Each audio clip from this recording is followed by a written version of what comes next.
నమస్తే, welcome to Nationalist hub. ప్రస్తుతం Ladakh MP జామ్యాంగ్ సెరింగ్ నామ్గ్యాల్తో ప్రస్తుతం మనం మాట్లాడబోతూ ఉన్నాం. యాక్చువల్లీ ఇక్కడ మేము ఈ 10 days ట్రిప్కి సంబంధించి మరి కొంత బ్రీఫ్ చేయడం జరిగింది. అండ్ ఇక్కడ మేము చేసిన రుద్రాభిషేకం గురించి కానివ్వండి, అండ్ లదాఖీ ప్రజలతో మేము మాట్లాడిన విధానం గురించి కానివ్వండి, సంభాషణల గురించి కానివ్వండి, అండ్ మా అబ్జర్వేషన్స్ని కూడా వారి ముందు ఉంచడం జరిగింది. అండ్ యంగెస్ట్ ఎంపీ ఆయన ఆర్టికల్ 370 రద్దు తర్వాత పార్లమెంట్లో ఆయన మాట్లాడిన స్పీచ్ అసలు భారతదేశ వ్యాప్తంగా యువత మర్చిపోరు. సో లద్దాఖీ ప్రజల వాయిస్ని అంత అద్భుతంగా వినిపిస్తున్న జామ్యాంగ్ గారు లద్దాఖ్ ప్రజలు ఏం కోరుకుంటున్నారు and rest of the country మిగతా రాష్ట్రాల ప్రజల నుంచి కూడా ఎటువంటి సహకారాన్ని వారు ఎక్స్పెక్ట్ చేస్తున్నారు, ఒక ఎంపీగా ఆయన ఏం చెప్పాలనుకుంటున్నారు, ఇట్లాంటి విషయాలు మనం తెలుసుకునే ప్రయత్నం చేద్దాం. నమస్తే Jamyang G.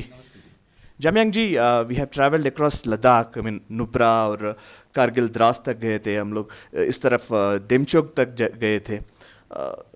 I observed only one thing is which is population कम है, पॉपुलेशन डेंसिटी कम है, लेकिन एरिया वाइज बहुत बड़ा, I mean very vast area is there. As an MP of Ladakh, what is the exact thing you want to showcase from a hill area like Ladakh?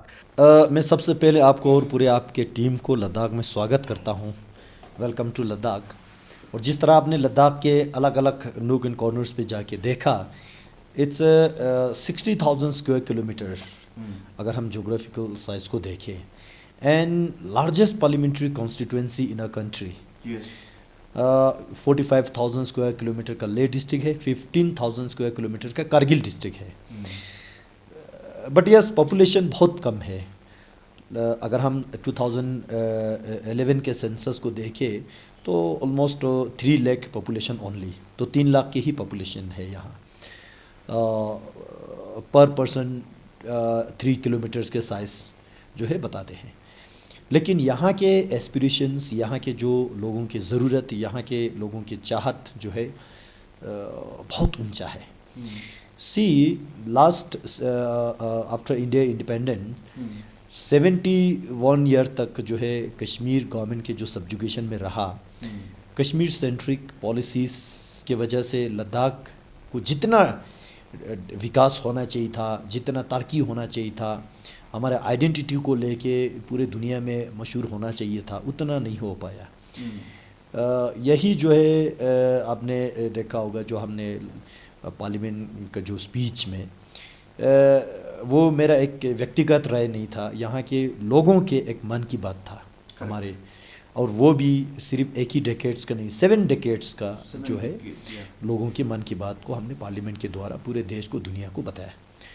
आज Ladakh after बाइफिकेशन of Jammu and Kashmir and after abrogation of article 370 and 35A, Ladakh एक नया union territory जो माननीय मोदी जी ने बनाया है. तो obviously UT बनने का खुशी जो है ये केवल 7 दिन का 7 साल का नहीं, जनरेशन टू जनरेशन जो है हम इस दिन को सेलिब्रेट करेंगे.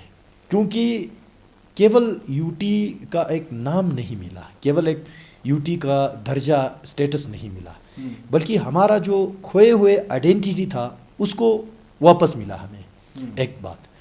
दूसरी बात, लद्दाख का जो विकास, पहले कश्मीर सेंट्रिक पॉलिसी के माध्यम से लद्दाख का थोड़ा बहुत विकास होता था, लेकिन आज लद्दाख सेंट्रिक पॉलिसीज से लद्दाख का विकास होगा. विकास करने के लिए ऑब्वियसली पैसे की ज़रूरत होते हैं. हमारे पहले लद्दाख ऑटोनोमस हिल डेवलपमेंट काउंसिल एक लेह में, एक कारगिल में जो चलते हैं, उसका बजट में एमपी बनने से पहले 2018-19 के बीच 6 महीने के लिए मैं यहाँ काउंसिल का चीफ एग्जीक्यूटिव काउंसलर रहा था. हमारा काउंसिल का बजट का साइज़ जो है 55 करोड़ था, ओनली 55 करोड़.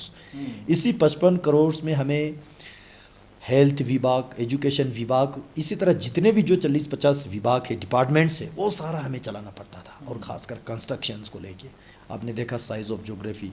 यहाँ हम ये नहीं कह सकते कि भाई आपके पास पॉपुलेशन कम है तो पॉपुलेशन साइज़ के हिसाब से आपको रोड का साइज़ मिलेगा. नहीं, लेह से लेके देमचोक तक रोड बनाना, लेह से लेके तुर्तुक तक रोड बनाना, है ना. लेह से लेके, अगर हम लेह डिस्ट्रिक्ट की बात करें, लेह से लेके डिबलिंग तक रोड बनाना, चाहे वहाँ पे 5 घर हो, 10 पॉपुलेशन हो, या एक हेमलेट छोटा सा भी हो, लेकिन सड़कें हमने सबको देना है. लाइट बिजली हमने सबको देना है, शिक्षा हमने सबको देना है, स्वास्थ्य हमने सबको देना है। और ये एक सरकार के लिए एक ऑब्लिगेशन भी होते हैं, क्योंकि हमारे सिटीजन्स का डेमोक्रेटिक राइट भी होते हैं। तो ये डेमोक्रेटिक राइट लोगों को देने के लिए हमारे पास पैसा भी तो होना चाहिए। तो कश्मीर गवर्नमेंट के अंडर लद्दाख बैठ के हमें बजट ही नहीं मिला, लेकिन आज केवल यूटी नहीं मिला, यूटी के साथ 11,000 करोड़ रुपए के बजट भी दिया। तो ऐसे बहुत सारी चीज़ें जो है यूटी के साथ हमें मिला है। लोग तो केवल यूटी ही गिनते हैं। यूटी के साथ आप देखिए आइडेंटिटी, एक न्यू एडमिनिस्ट्रेशन, एक साइज ऑफ बजट, एक लद्दाख सेंट्रिक पॉलिसीज, ये सारा जो है यूटी के इर्द गिर्द है। अच्छा, एक वन थिंग, यूटी होने के बाद जितना खुशी में है इस लद्दाख का जनता, उतना ही जोर से अब 6th शेड्यूल के बारे में भी बता रहे। 6th शेड्यूल डिमांड को भी अब वो पैदा हो तो हुआ है, वो डिमांड तो भी। सो 6th शेड्यूल के बारे में क्या बताते हैं आपने? और कांग्रेस का हर एक पोस्टर में मैंने देखा है इस 10 दिन में, कांग्रेस का पोस्टर्स में पूरा 6th schedule is the main agenda in this elections. I think so. How do you handle this and how do you react to that? इसमें ऐसा है, लद्दाख को union territory Bharatiya Janata party की सरकार ने बनाया है, तो ये सभी लोग जानते हैं। अब इलेक्शन में जाने के लिए किसी पार्टी के पास कोई तो मुद्दा होना चाहिए, और कांग्रेस पार्टी हो या बीजेपी के जितने भी ओपोनेंट पार्टीज हो, उन्होंने इस मुद्दे को एक कैची, एक सेंसिटाइज बना के इलेक्शन के मुद्दा इसको ज़रूर बनाया है। Exactly what Ladakhi people wants is, Ladakh के लोग जो चाहते हैं, हमारे ज़मीन को लेके हम सुरक्षा चाहते हैं। हमारे साइज ऑफ पॉपुलेशन के हिसाब से यहाँ गवर्नमेंट का जॉब्स का नंबर भी बहुत कम निकलते हैं। तो उसमें लद्दाख वालों को प्रायोरिटी मिले और लद्दाख वाले ही एब्जॉर्ब हो, है ना कि नॉन लद्दाख की यहाँ आएंगे। हमारे शिकायत ये नहीं कि हम किसी भी जो नॉन लद्दाखी को आने नहीं देंगे, शिकायत हमारे ये नहीं है। हमारा शिकायत ये है, हमारे साइज ऑफ पॉपुलेशन के हिसाब से यहाँ के लोगों के सर्वाइवल का मीन्स जो है वो यहाँ के लोगों के हाथ से ना जाए, है ना, ये हम चाहते हैं। और यहाँ के जो फ्रजाइल इन्वायरमेंट, जो फ्रजाइल इकोसिस्टम है, ये केवल लद्दाख वासियों का ही चिंता नहीं है, देश दुनिया की चिंता है। यहाँ के जो इन्वायरमेंट ना बिगड़े, क्योंकि लद्दाख जो है आपके प्लेन एरिया की तरह जो रेन वाटर फेट्स पे डिपेंड नहीं है, ग्लेशियर वाटर फेट पे डिपेंड है। अब ग्लेशियर यहाँ ख़त्म हो जाएगा तो यहाँ के जो हेमलेट्स पॉपुलेशन सब खत्म हो जाएगा, पानी नहीं मिलेगा तो क्या बैठेंगे लोग। इसलिए हम चाहते हैं कि ये ग्लेशियर प्रिजर्व हो, यहाँ के जो इन्वायरमेंट फ्रजाइल है ये प्रिजर्व हो। इसलिए यहाँ के लोग सिंसियरली चाहते हैं, हम भी चाहते हैं, ऐसे कॉन्स्टिट्यूशनल सेफगार्ड, टेम्परेरी ऑर्डर ना हो, एक कॉन्स्टिट्यूशनल सेफगार्ड हो। वो सेफगार्ड केवल लद्दाख के इंटरेस्ट को, वो सेफगार्ड जो है केवल लद्दाख का सेफगार्ड ना हो, लद्दाख के इंटरेस्ट, देश के इंटरेस्ट को आगे रख के लद्दाख का जो कॉन्स्टिट्यूशनल सेफगार्ड हो। अब हमारे लोगों ने अभी तक मॉडल जो है 6th शेड्यूल ही देखा। ये सारा सेफगार्ड जो है हमारे नज़र में 6th शेड्यूल में मिल रहा है, इसलिए 6th शेड्यूल हमें चाहिए, ये यहाँ के लोगों के मांगे। अब ऑब्वियसली 6th शेड्यूल में नेगेटिव पॉइंट्स भी बहुत सारे हैं, पॉजिटिव भी है। जब 6th शेड्यूल आएंगे तो विलेज काउंसिल्स के पास सारा पावर चला जाएगा। कोर्ट का, फॉर एग्जांपल, एक डेमोक्रेटिक कंट्री में एक कोर्ट का जुरिस्डिक्शन होता है, उसमें criminal law and civil law है। सिविल लॉ सारा विलेज काउंसिल के पास चला जाएगा, और विलेज काउंसिल में इलेक्टेड लोग नहीं बैठेंगे, जो विलेज का जो सरपंच है वो लोग चलाएंगे। फिर सती प्रथा जो लद्दाख में तो नहीं है, ऐसे सिस्टम को क्या रिवाइव नहीं होंगे? तो ऐसे डाउट्स भी बहुत सारे हैं। पुलिस का जुरिस्डिक्शन कहाँ तक रहेंगे, कहाँ तक नहीं रहेंगे। किसी गांव में किसी महिला के साथ अत्याचार होगा तो वो क्या पुलिस को कंप्लेंट करेंगे, विलेज चीफ को कंप्लेंट करेंगे, फिर विलेज चीफ उसको किस नज़र से देखेंगे? ऐसे बहुत सारे उसमें नेगेटिव पॉइंट्स भी है। जब मैं बोलता हूँ 6th शेड्यूल का पॉजिटिव भी बोलता हूँ, नेगेटिव भी बोलता हूँ। तो कुल मिला के लोगों ने आज तक हमारे देश में अवेलेबल जो मॉडल है वो 6th शेड्यूल ही देखा है, इसलिए 6th शेड्यूल लोगों ने बोला है, हमने भी बोला है, ये बात सच है। लेकिन रिसेंटली हमारे एपेक्स बॉडी का जो वेटरन लीडर्स का एक टीम है, वो भारत सरकार के माननीय गृह मंत्री अमित शाह जी से मीटिंग जो हुआ, तो अमित शाह जी ने यहाँ के वेटरन लीडर्स को आश्वासन भी दिया है कि भाई आपको 6th शेड्यूल से ज़्यादा प्रोटेक्शन भारत सरकार देंगे, 6th शेड्यूल से ज़्यादा प्रोटेक्शन देंगे। अब इसका मतलब ये है 6th शेड्यूल में जो नेगेटिव चीज़ें हैं जो लद्दाख में अप्लाई नहीं होना चाहिए वो हम नहीं चाहते हैं। जो चीज़ें लद्दाख में अप्लाई हो, लद्दाख के विकास के लिए हो, देश के विकास के लिए हो, देश की सीमा सुरक्षा के लिए हो। मेरा ये भी कहना है कोई भी कानून लद्दाख पे लगाए, लेकिन लद्दाख के विकास का हिंड्रेंस नहीं बनना चाहिए। Okay, you must be knowing all these things. I can't explain you all these things. But as a journalist, political coining तो बहुत बड़ा मुद्दा होता है इलेक्शंस में. Political coining तो हो गया है. कांग्रेस या आम आदमी party, whoever it may be, the opponent parties are made it as a political agenda. 6th schedule. अगर आप कारगिल में गए तो कारगिल का लोग आर्टिकल 370 को रद्द करने या रिस्टोरेशन के बात करते हैं. सो पॉलिटिकल कॉइनिंग को फर्स्ट एड्रेस करना और लद्दाख की जनता को 6 शेड्यूल से ज़्यादा ही बेनिफिट्स तो होना ही होता है. लेकिन अब आंध्र प्रदेश आया मैं आंध्र प्रदेश में एक स्पेशल कैटेगरी स्टेटस बोल के ऐसा ही एक मुद्दा है. 371 था, बट स्पेशल कैटेगरी स्टेटस बोल के एक मुद्दा भी है. बट पॉलिटिकल कॉइनिंग को कैसे आप एड्रेस करते हैं? ये political coining and benefiting to the people, how do you handle the both? ये एक तो कारगिल का जो आर्टिकल 370 रिस्टोरेशन का जो मुद्दा चल रहा है वो कारगिल के लोगों का मुद्दा नहीं है. ये एक मैं आपको क्लियर कट के ओके. कारगिल में जो एक दो पॉलिटिकल पार्टी से उन्होंने भी एक मुद्दा को पका रहे ताकि नेक्स्ट इलेक्शन में जाने के लिए कुछ तो सेल करने के लिए चाहिए, तो ऐसे जो है कुछ लोगों का ये मुद्दा बना रहे. लेकिन कारगिल के लोग भी जो है कश्मीर के सब्जुगेशन आर्टिकल 370 के हिंड्रेंस से तंग आ चुके हैं. ये बात आपके माध्यम से पूरे देश को मैं समझाना चाहता हूँ. सेकंड थिंग, पॉलिटिकल कॉनिंग को लेके एक तो जनता के सेवा भी करना है, लोगों को जो चाहिए वो भी देना है.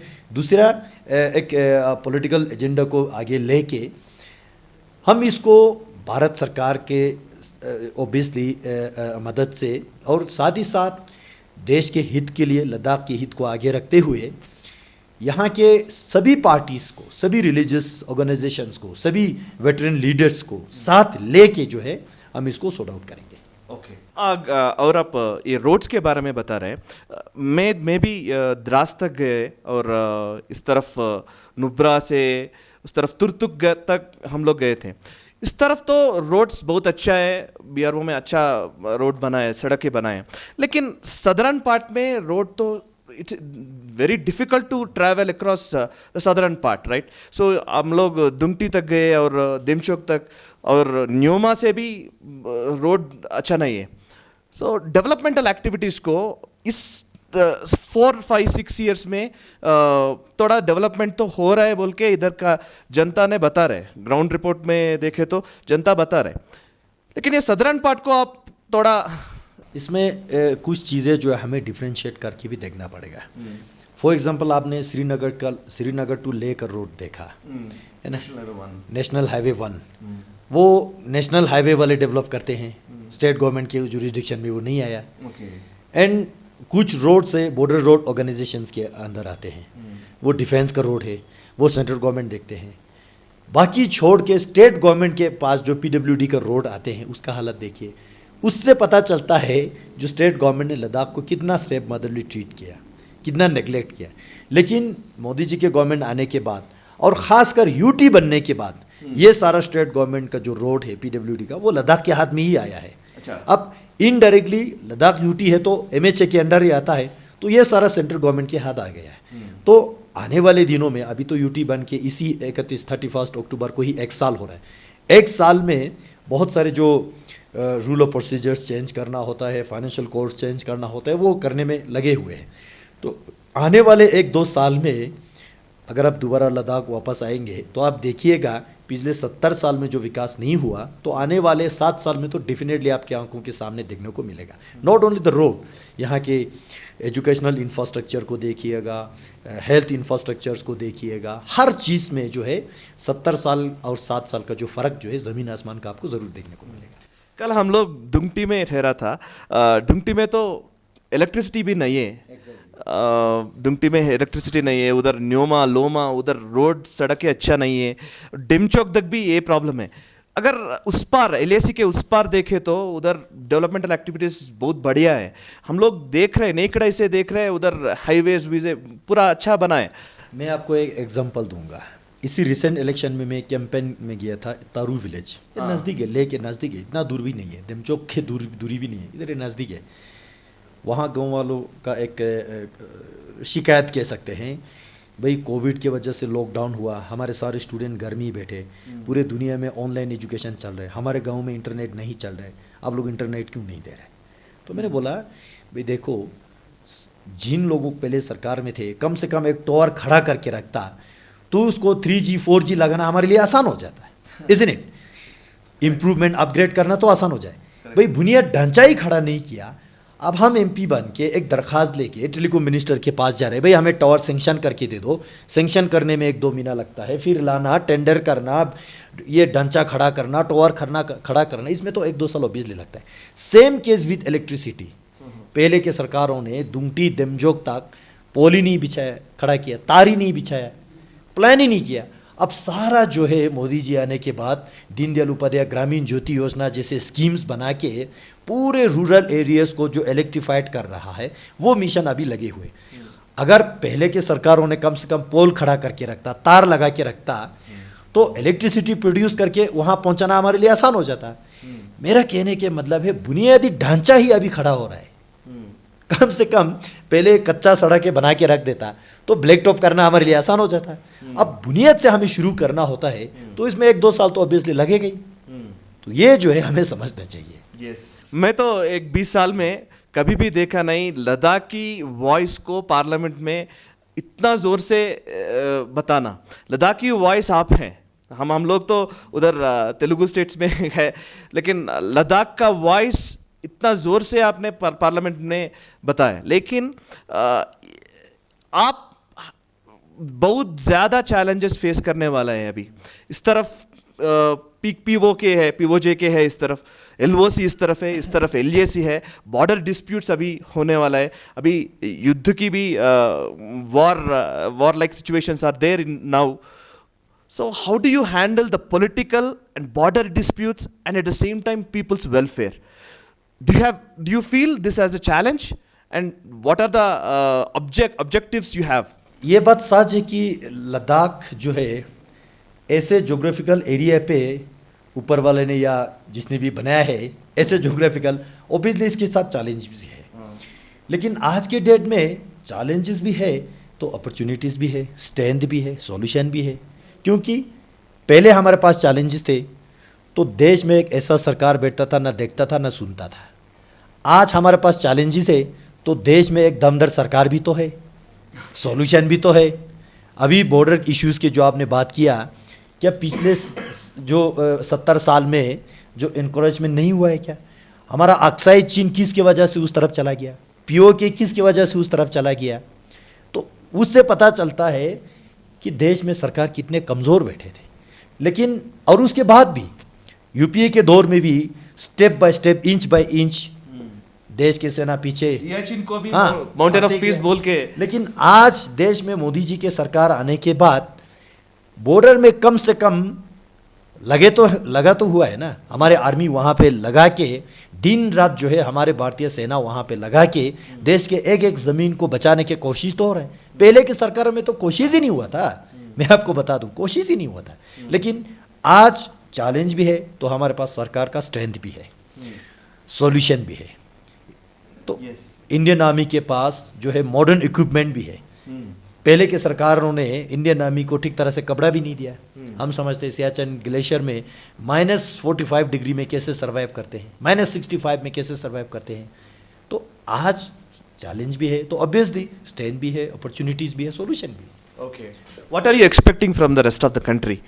अभी सबसे पहले तो पूरे रेस्ट ऑफ द कंट्री, पूरे देश वालों ने भारतीय जनता पार्टी के सरकार को सेंटर में बिठा के हमें जो यूटी देने का जो काबिलियत बना, उसके लिए मैं पूरे देशवासियों को धन्यवाद देना चाहूँगा, है ना। हम उनके कृतज्ञ हैं। अभी भी देश वालों का आशीर्वाद तो लद्दाख को ऑब्वियसली चाहिए। बॉर्डर सिक्योरिटी को लेके, बॉर्डर इंफ्रास्ट्रक्चर डेवलपमेंट को लेके लद्दाख में बहुत सारे जो है अच्छे अच्छे PSUs जो है लद्दाख में CSR डाल के यहाँ पे काम कर सकते हैं। बहुत सारे जो है CSR जो नहीं दे सकते ऐसे इंटेलेक्चुअल कंट्रीब्यूशन भी दे सकते हैं। लद्दाख को किस तरह विकास करें, है ना। सिर्फ 2-4 ब्रेन ही यूज़ ना करके देश में जितने भी जो थिंक टैंक है, इंटेलेक्चुअल कम्युनिटी है, वो सारा लद्दाख के विकास को जो है अपने इंटेलेक्चुअल कंट्रीब्यूशन करे लद्दाख केवल देश में नहीं पूरे दुनिया में जो है एक मॉडल यूनियन टेरिटरी बनाने को लेके एक रोड मैप हमें दे। तो इसके लिए लद्दाख के साथ साथ पूरे देश में जितने भी हमारा जो रिसोर्सफुल, चाहे इकोनॉमिकली हो, इंटेलेक्चुअली हो, ऐसे रिसोर्सेज जो है लद्दाख को कंट्रीब्यूट करके, है ना, देश के हित में लद्दाख को आगे ले जाने के लिए हम ऐसे देश वालों से अपेक्षा करते हैं। पूरा देश भर के लोगों ने कैसे हिस्सा लेना है लद्दाख डेवलपमेंट में, इससे बारे में कुछ बताते क्या आपने? लद्दाख जो है केवल लद्दाख वालों का ही प्रॉपर्टी नहीं है। हाँ, लद्दाख जो है एक ये देश का एक मिसाल है, करेक्ट है ना, करेक्ट। देश का एक क्रोन है अभी। Wonderful. तो इसको किस तरह हम आगे ले जाएंगे, Wonderful. तो इसमें हमारे देश के एक एक सिटीजन का इंटरेस्ट जो है लद्दाख के प्रति हो, सीमा सुरक्षा हो, यहाँ के फ्रजाइल इकोसिस्टम को प्रिजर्व करने को लेके हो, और यहाँ की आइडेंटिटी को बरकरार रखने के लिए हो, और लद्दाख से पूरे देश और दुनिया में कम्युनल हार्मोनी का किस तरह हम मैसेज देंगे। तो इस चीज़ को जो है सब सेंसिटिवली सोचे, देखे और उसको आगे ले। Right sir, thank you very much and all the very best for your future endeavours sir. Thank you very much. So చూశారు కదా, అది లదాఖ్ ఎంపీ జామ్యాంగ్ గారు చెప్తున్న విషయాలు. ముఖ్యంగా లదాఖ్ చాలా ఏరియా వైజ్ విస్తీర్ణం ప్రకారం చూస్తే చాలా పెద్ద ప్లేస్, జనాభా చాలా తక్కువగా ఉంటుంది, కానీ రిసోర్సెస్ కూడా చాలా ఎక్కువగానే ఉన్నాయి. ఇక్కడికి మిగతా రాష్ట్రాల వాళ్ళు కానీ మిగతా ప్రాంతాల వాళ్ళు కానివ్వండి, కశ్మీర్తో కలిపి ఇదొక సున్నితమైన ప్రదేశంగా దీన్ని చూడడం మానేయండి. ఇక్కడికి మీ మేధోపరమైన పెట్టుబడులు కానివ్వండి, మేధోపరంగా కూడా ఇక్కడ మీ ఇన్వెస్ట్మెంట్స్ ఉండాలనేది వారు అడుగుతున్న ప్రశ్న, చెప్తున్న విషయము. అండ్ అట్ సేమ్ టైం లదాఖ్కి ఉన్న ఈ గొప్పతనం భారతదేశానికి ఒక కిరీటం లాంటి, ఒక మణిమకుటం లాంటి లదాఖీ సంస్కృతిని కాపాడాల్సిన బాధ్యత భారతీయులందరిపైన ఉంది. భారతీయులందరూ లదాఖీ సంస్కృతి సంప్రదాయాల్ని, అదేవిధంగా లదాఖ్ని ఓన్ చేసుకున్న రోజు, ఇక్కడికి రాకపోకలు ఎక్కువ అవుతున్న రోజు డెఫినెట్లీ భారతదేశం అఖండ భారతదేశ స్థాయికి వెళ్ళడానికి ఆస్కారం ఉంటుంది. చూస్తూనే ఉండండి Nationalist hub. It's a news revolution.